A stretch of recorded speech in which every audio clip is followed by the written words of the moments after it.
Dans all the time. This is the Dan Time Podcast with your host, Dan Kobylka.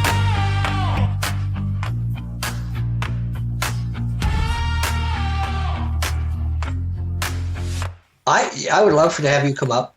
I want to take you to Deggy Street in Chatham. That's where Fergie Jenkins grew up. I know he was a big hero for you. Chatham is on the bucket list. I'd love to visit if you ever Chatham. come up, I'll get you to do some research on the War of 1812, and I could take you some historical sites from the War of 1812. And we have forts in Amherstburg just south of here. So, historically, it's a pretty interesting place. Anyway, this has been kind of a nice chat. If nothing else, we've gone, like I said, in some circles, but just want to catch up. So it's been great, Dan. I didn't come with a long list of prepared questions like maybe the first time, but I think my viewers and listeners sometimes enjoy that, just enjoy the rapport. Actually, I have an idea for you. Yeah. Get your wife to do a podcast and I'll put Brenda on with her. Now that might be the hook, because I've been trying to get Natalie to do a podcast with me. Yes. And she's always said, no, I don't. That's your thing. You got plenty of people you can call. Well, said, no, honey, they can compare notes publicly over their husbands. Yeah. That sounds like a great idea. Dan, I hope that you get up in a couple more months. Back in the gym. Yeah. Trying to improve your 40. 41. Yeah. Sometime, I'll send you a picture sometime. They actually have organized sports and games for people with organ transplants. Oh, really? I don't know if you know that.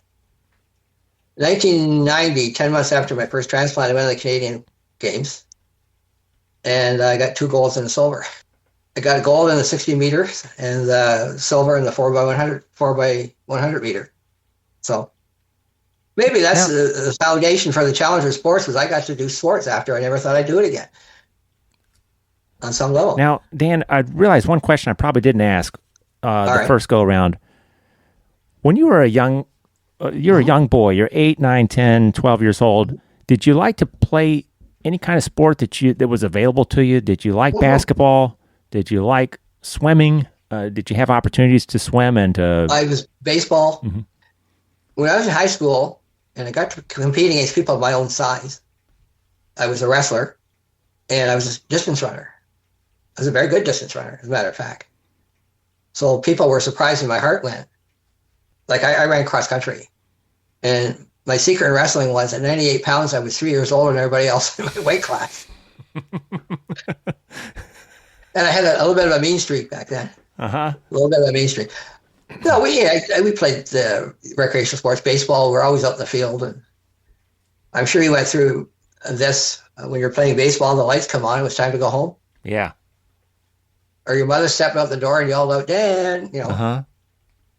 And our baseball field was only about 100 feet from the door. And road hockey, that's a Canadian thing. And if you're ever with a Canadian and you want to see them jump, just say car. Because you're playing road hockey and somebody else's car, that means get off the road, there's a car coming through. But that's a bit of a tradition up here. It's road hockey. On the baseball front, when you got up to bat and you're a kid and you get to pretend to be a ball player, did you have a player that you said, okay, I'm Al Kaline, or who? Oh, probably Willie Horton. Yeah. It's a great story. They said the east side of Detroit to left field Tiger Stadium. And when they had the riots back in 1967, they had to cancel the second game of a doubleheader because of the riots. And Willie Horton went out in the streets with his uniform on to calm people down. And he's a legend for that, because he really believed in his community. And he meant something to the community going from east side of Detroit to Tiger Stadium. And he realized that. And these are back in the days when the Al Kalines realized they had an obligation to those kids to be good role models.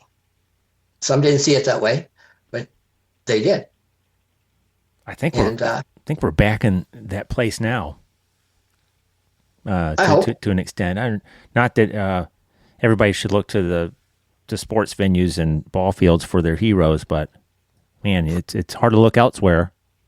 Well, what disappoints me right now with some of these fellas, and I'm going to be judgmental here, but too bad, doing betting advertisements. Yeah. Wayne Gretzky's doing advertisements for betting, and that's not going over well up here. It's not going well up. Oh, he doesn't need the money. But people really held him in such high esteem. And he did everything right. He really did. But when he started getting the betting, people went, we don't know if we know him anymore. And that's unfortunate. But I found that betting has really taken some of the enjoyment out of sports.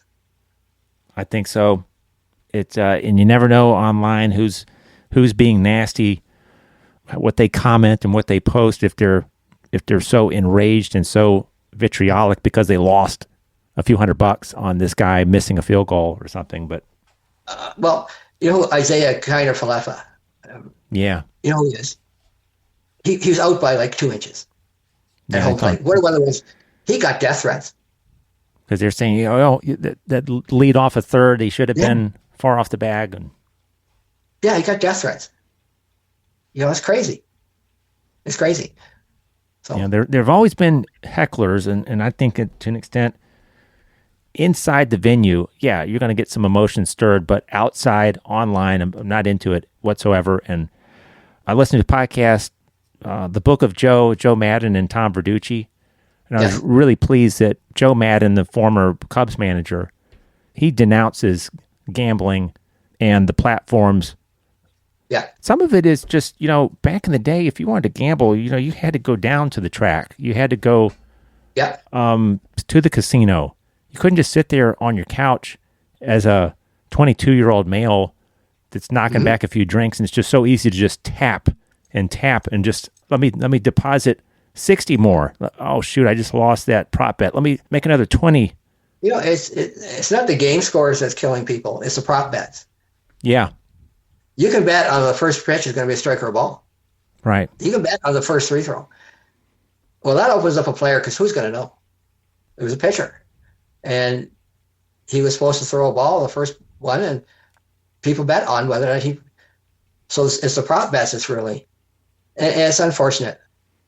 People get into trouble with the gambling. It's like I said about the smoking and drinking. You don't start, you don't got to stop. Yeah. And it affects everyone else. And I know someone, and they lost a family home because of that. So, and if I'm being a self-righteous Christian or whatever, then I'm going to have to live with that. That's just how I see it. And I was raised up in a family where I go to my friends' father's funerals, and their life stories are all the same. Born on a farm, went through the Depression, joined the Army to get 4 squares or 3 squares, left the Army, got a trade, and they spent their whole lives dedicated to their families. But they're all the same. That was that generation. Of course, they didn't have this little fella either. Right. Saw a picture. All the kids are sitting around the kitchen table and they're playing on their phones. It says, "We are truly prisoners of our own device." And I had a rule, like no phones at the table. Yeah. And no watching TV when we, that's the time when we can get together. And we had shouting matches, I'm not going to lie, but we were together. Yes. Oh, kids especially, anybody listening, if you have young children, which mine aren't teenagers yet, and I've been forewarned what to expect and and all that, but if you got a 4-year-old, especially a 3-year-old, 4, 5, 6 years old, they want nothing more than your undivided attention. Oh, yes, they want to play. You can leave them alone for a little bit. They'll go out and or they'll occupy themselves. But policy in my house with me is if I have to do something on my device that's optional, it's not work related. I'm checking scores or I'm scrolling on something, and I can tell on my peripheral vision that my daughter is coming around the corner. So I can hear the pitter patter of the little feet walking down the hallway, and she's coming in my direction. That phone is down before she even gets to me, before she makes eye contact. At all costs, I do not let my small children stand in front of me without me making eye contact with them. And it drives me.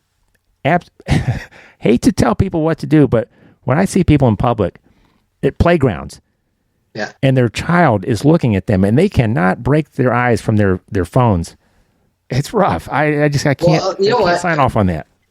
That guy in the stands who's swearing at the players, his 4-year-old is sitting next to him. Yeah. I mean that. And they don't think. You're the example. Well, if you take anything away from this interview, it's you're not the only person in the world. You're not the only person in the world. And you got to kind of catch on to that. Now, how old's your oldest? He turned 8 in November. I want you to know, when he turns 13, you're going to get really stupid. And then when he gets 20, you're going to smarten up again. I guarantee you. And the other thing, and the only advice I gave my stepdaughter, she bring home a boy. How does he treat his mother? Yep. Because that's how he's going to treat you. And watch how dad treats his mother, because that's where he learned it. And it stood her in good stead, you know. But yeah, I raised a teenage girl, and it's fun. But tell you what, she's got her doctorate in immunobiology right now, so I guess just did something right. You did something right. Absolutely. Well, she's making, right, last I heard, she was working in a lab in Toronto making drugs for AIDS patients. So for all my flaws as a father, I did something right. Well, Dan, I haven't said it before on the show, but God bless you for Thank you very much. making your life mission what it is. And you've talked in the past or on a previous episode about, of course, 1989 and 2000, and people can imagine when you have a heart transplant or you have a second one, the medications that just the average person of a certain age has to take every day. You can only imagine what's on Dan's plate. Just the hoops that you have to jump through in general. Oh, and the thing too with transplants, especially hearts, we all go through depression. I went through it. I talked about this in a newspaper article. I got addicted to one of my drugs. And I didn't know I was addicted till I missed a dose. And then I went through the withdrawal. And I went to the hospital and I said, I worked too hard to get this far, to screw it up over a drug addiction. Yeah. You know, let's deal with this while we can. But I know how much I put into keeping me alive. I'm 70 now. I know full well what other people have put into keeping me alive. And I realize that and I appreciate it. And it's kind of hokey, but I live for them too. And whenever I want to get lazy, I say, the person who might have got this heart that I didn't get it, somebody else got it, they might take care of it better than me. Mm-hmm. And that's a bit of a motivation for me too, you know, to the person who could have got it and didn't. So anyway, great talking to you today. You too, Dan. I wish we could, and we will, get together in the flesh and I get to visit your digs. And I live in a bachelor apartment. The thing about when you can't get around is why your apartment starts to get really shabby really fast. We call it the motel syndrome. You walk into the motel, your shirt goes here and your pants go here and your shoes go here. But I have people coming over to help. Pieces fall where they may. The pieces fall where, and we will work on getting Natty and Brenda to do a show together. Yes. Brenda's an interesting person. Anyway, do my best to your family. Yeah, let's. Are you prepared to make a Super Bowl champion prediction? Well, I want to say the Bears because I wanted to beat the Packers, but I think, and just the one game, Seattle against San Francisco, Seattle looked really good. Yeah, they did. They look like a very well-rounded team. There is something to be said for experience. I think the Bills will probably beat the Jags this weekend just because of the experience, to be honest with you. And Houston's probably going to beat Pittsburgh because they're just a better team.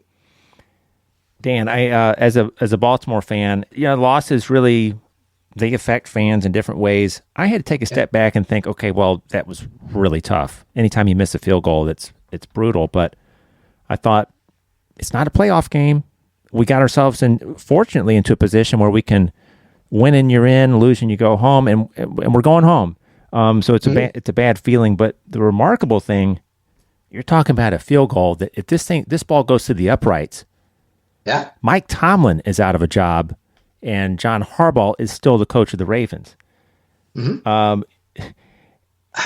mean, the entire trajectory of multiple people's lives, I guess, and the professional lives are just based on the way that Tyler Loop kicks the ball, I thought he was really, really classy in how he described it and what he's going through. And I was pleased to see, at least I'm trying to wean myself off reading. I read a lot of sports posts, and but people seem to be very supportive of Tyler Loop and what. I was coaching 10-year-olds in baseball, and it was a championship game. And they were really nervous. I said, "Did you ever watch The Wizard of Oz?" Yeah. That scarecrow was always smart. He just needed a diploma. The lion always had courage. He just needed a medal. Yeah. The Tin Man always had empathy. All he needed was a tick, tick, tick. I said, fellas, it doesn't take a trophy to be a champion. That's terrific. And that's what I said. Doesn't take a trophy to be a champion. They always had it. They just needed the visible proof. Well, you don't need that validation. I love that, Dan.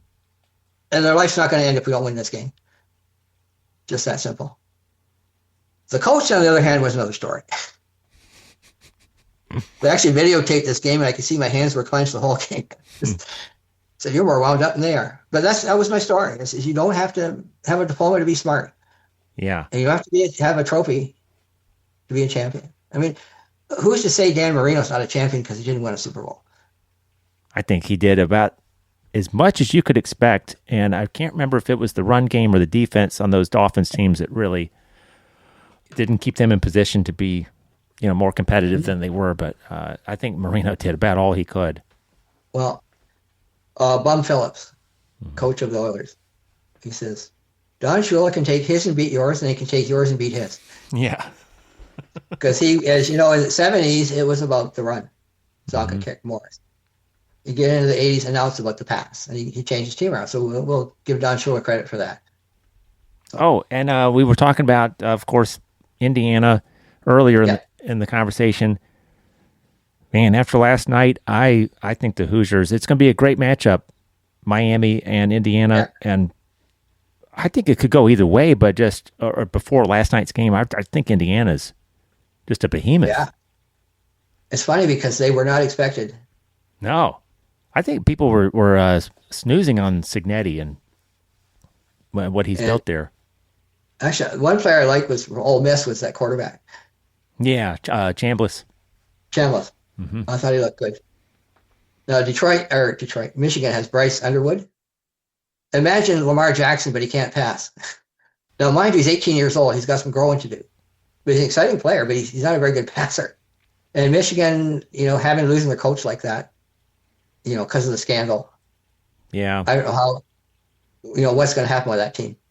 So, but there's a saying, you can win every game of the year if you're Michigan. You can lose every game of the year if you're Michigan, but you better beat Ohio State. But when the big game? The big game comes on, yeah. And same with Ohio State. You can lose every game, but you better beat Michigan. So. Well, Dan, I know you and I we'll chat during the playoffs and everything here. Mm-hmm. And this was so much fun. I hope my listeners and viewers, Dan and I have been talking for a while here, so that's all right. I take no offense if you've been cleaning the house on the back end and not hanging on every word, but maybe when Dan speaks, you do a double take and you tune back in. I feel like I have a tendency, Dan, to ramble. I'm always hanging on the edge of my seat when you drop in. It's funny. Whenever I step in front of a microphone, the next few words I hear are keep it short. Keep it short, Dan. Keep it short. Now, if you go to the Chatham City Council meeting, September the 8th, and I did a deputation. I did a presentation about the baseball. And they're trying to put in a new field in Chatham, regulation field, but they want to design it just for a Challenger program. And so they had me come in and talk about Challenger baseball and what it would mean to us to have that field and what the program is about. And basically what I said was the program is about developing people and life. Because our players, we encourage them to volunteer. Because that's life. And it's another story. And if you got time to put this in, that'd be great. Every parent, I go and talk to them. Who's your son? Blah, blah. What can I do? Who's your daughter? What can I do? Last game of the year, couple shows up. And I go over, hi, I'm Dan. And I said, who are you rooting for? And they said, number 3. Number 3 does not know what color shirt it's on. Number 3 does not know the intelligence level, the skill level, the language, the color, the culture of the person wearing it. The kicker is, number 3 that night was a finalist for the top athlete scholar in Chatham. Captain of every team she's on. She's on a basketball scholarship. One of our volunteers. But in her parents' mind, she's just number 3, same as everybody else out in that field. And when they said that, they said, they get this program. They get this program. Our volunteers wear the same shirts. They don't have volunteer on the back because they don't want it. And that way they can build a relationship with the players. But as soon as I said number 3, I thought, they get this program. They get this program. That nobody's there for the spotlight. And yeah. But that's why we became a big family, because the families, our volunteers, our players, they're all treated the same. They're all treated the same. But that's one of my favorite little anecdotes from the baseball is them saying, and they have so much to be proud of with their daughter, to be honest with you, and she's just number 3. Dan, I wrote this down. I was thumbing through my files. I keep a lot of notes on every episode, research and things like that. And I have a 1, 2, 3 of, I think this is as it relates to Challenger baseball. Number 1, have fun. Yep. Number 2, make friends. Yep. And 3, show good sportsmanship. Was that something you said, or is that, I may have just pulled that out of? Well, I would have, and making friends and sportsmanship is personal growth. Mm-hmm. It's about personal growth. We had players, we couldn't get them out of the dugout when they first started.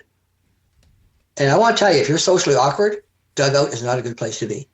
And they had to adjust to being around other people because they weren't used to it. And by week 3, you can't shut them up.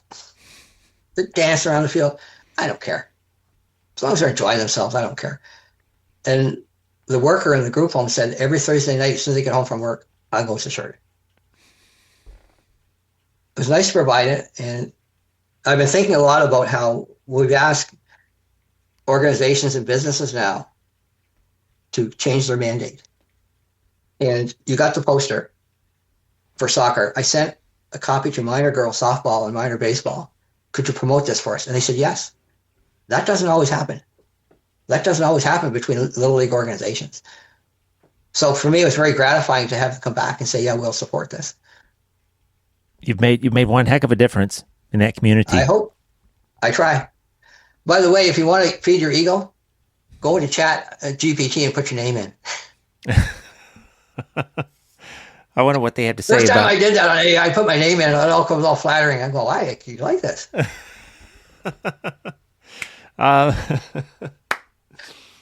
Dan, anything else that you'd like to plug? We covered a lot. Yeah, you get to edit this, so ball's in your court. And I'm always happy to shine the light on Chatham. I think it, just from what I've read and seen from afar, it's a wonderful community. Yeah. And we're like any other mid-sized or smaller city. We have our pluses and we have our downside, and that's just life. Mm. We're the same as any other.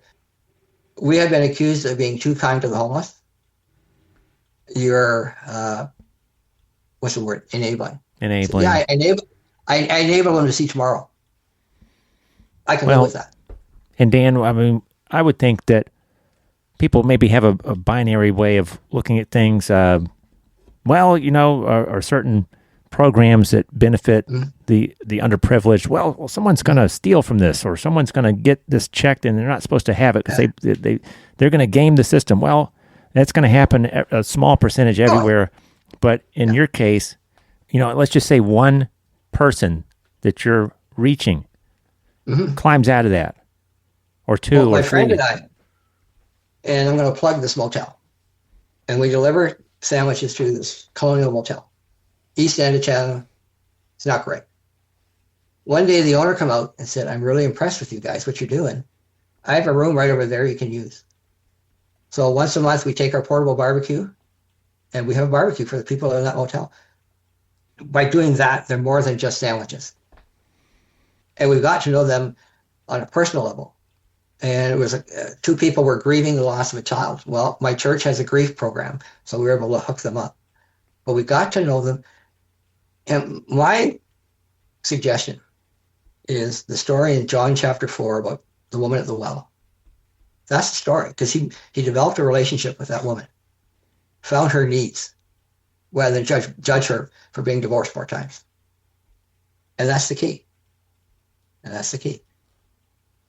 you probably... Well, my friend, football's going to start in a few minutes. Oh, wow. We've carried it all the way to kickoff almost. All right. This has been terrific, Dan. Let's do it again. Yeah. We'll get the girls involved. Yes. Folks, thanks for checking out the Dan Time podcast. And hopefully your week ahead is much brighter, and we put a bug or two in your ear about making the most of your time on Earth. Sure. Thank you so much. Dan Kobylka, folks. Tell a friend about the podcast and check out everything they've got going, all the good things they have going on up there in Chatham and with Challenger. Okay. All right, my friend. Say hi to the family.